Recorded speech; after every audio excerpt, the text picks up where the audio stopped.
Wow, she's beautiful. She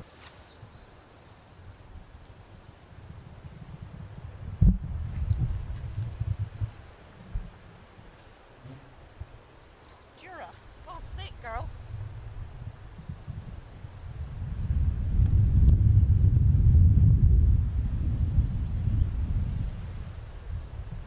Good girl, that's it. Hey!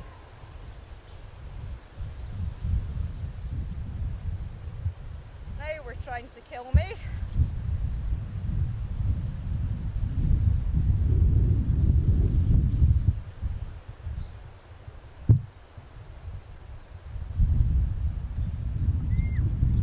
One more for me, honey, come on.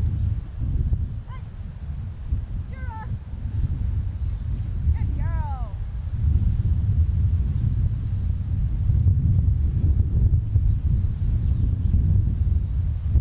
Oh! Good girl. Perfect. That's a keen bird. So that's a tail feather coming in there. Why not take a photo? Is Meant usually that they had a kidney or liver problem, and boozing is where we get the word boozing and boozer today, drinking too much. Boozing, Really? drinking too So much. it was from a falconry term. So there we are, she's finished that. Good girl. That was very good. You're difficult to handle today. Good girl. Well, good girl. She manages fine without. Good girl.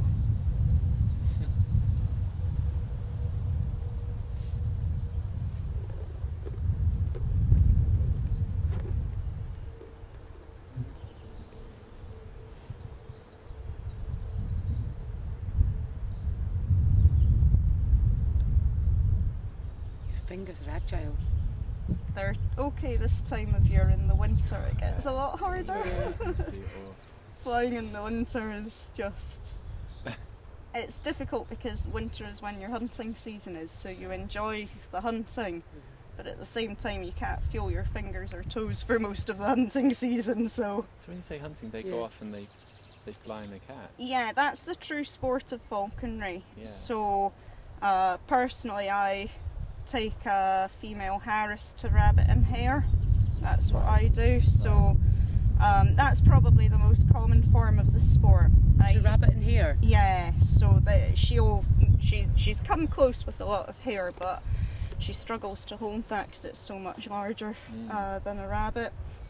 So typically the way you do that is you've got a team of ferrets and you put them down a warren to flush the rabbit out, and then your hawk chases and hopefully catches. But the idea of it is you set it up so your bird's got a 50-50 chance of catching or failing, and that's the natural rate. Oh, right. So it's like one of the big things in falconry is respecting your quarry and not sort of pursuing it until it's cornered. So for example, you'd ferret a warren once and then you'd move on, and if a rabbit ran into another warren, it's just beaten the natural odds, so you wouldn't then ferret it again, basically. So And are you able to watch this? we take people out on hunting days, but it's very small groups because the more people you've got on the field, the less success you have, really. And it's the sort of day where you all kind of walk about quite silently. And how many falcons would there be? Usually two I'll take out. With Harrises they're pack hunters, so I'll fly two together if someone wants to go with me. But I'm quite happy to go alone, to be honest, as well. One bird on its own's more than enough a lot of the time. Yeah. I didn't even know about hunting. That's the true form of true the sport. sport. This is all training. Yeah. You know, this is all a means to that goal, if you like. But with a kestrel, we wouldn't hunt with her because she catches mice. And what do I want with mice? Yeah. Not much really. So when hunting first started, it was for food. There was a reason in training your so birds. falconry as a blood sport is 4,000 years old, and it started out in the Far East. It's always get a share. They're often overlooked, the poor ferrets, and So, yeah. As well, then. yeah, we have to, because you know the way we've got land in Scotland, a lot of it is hillside with warrens rather than sort of in England. There's a lot more open land that you can beat, and certainly when I've been hunting in England, it's much easier. You just have a friend and get them to walk through a few bushes, and you stand there ready with the birds, sort of thing. It's quite simple. But here we've not got as much countryside like that available to us. So Cornwall once, where the hill was just, you could barely see the grass for the rabbits. Like it was just completely I'd like that covered. hill. I'd like that hill, yeah. Like I feel like I could probably, if I tried to, Run and- catch yeah. the rabbits. There's just so many of them. that's it. And is there any birds you'd like at the centre here that you haven't got? Yeah, I would like to fly a peregrine again. I was flying a peregrine for a while, but he's gone for a breeding project now, which was always the intention. The intention always was to fly him for a year till he reached maturity, and then he was to go to the project. Right. It's actually quite important to try and fly them before you put them in for breeding, so you can assess their capability, because it tolerate a lot of fuss as though they're a pet, basically. The owls are a little bit more tactile, but even then you can rub an owl up the wrong way really quickly, basically. But yeah, they're not creatures for petting.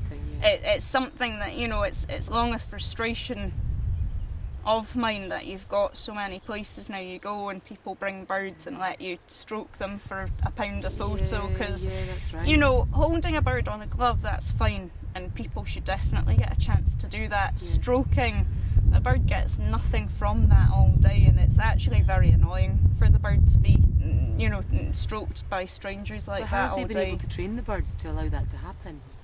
Well, funnily enough, I've gone and spoken to some that don't realise I fly, and you know, I've acted like ignorant and sort of said, oh, and what do you do with them? Do they go flying and so on? They've told me quite openly they don't fly them and this is all they do, and that, you know, that's bad. That doesn't sit right with me, because that's not falconry at all. That's just Probably a petting cruelty, corner. actually. It is, to my mind it is. It's not right. I mean, we've got birds there that physically can't fly. They're heartbreaking. You're not hiding it. They're heartbreaking as it is, trying to find something to stimulate them, and they drive them out and set them off a distance away before the show, and it comes sort of soaring back over in time to come down in the arena. I can't remember, I think that's somewhere in Italy. Wow. They've got a show like that, but it's quite amazing. That would be a lot of work. It's a lot of work to do. That's, you know, your eagles and vultures. I wouldn't have them. Right, sit down. What's wrong? You hungry now? Too late.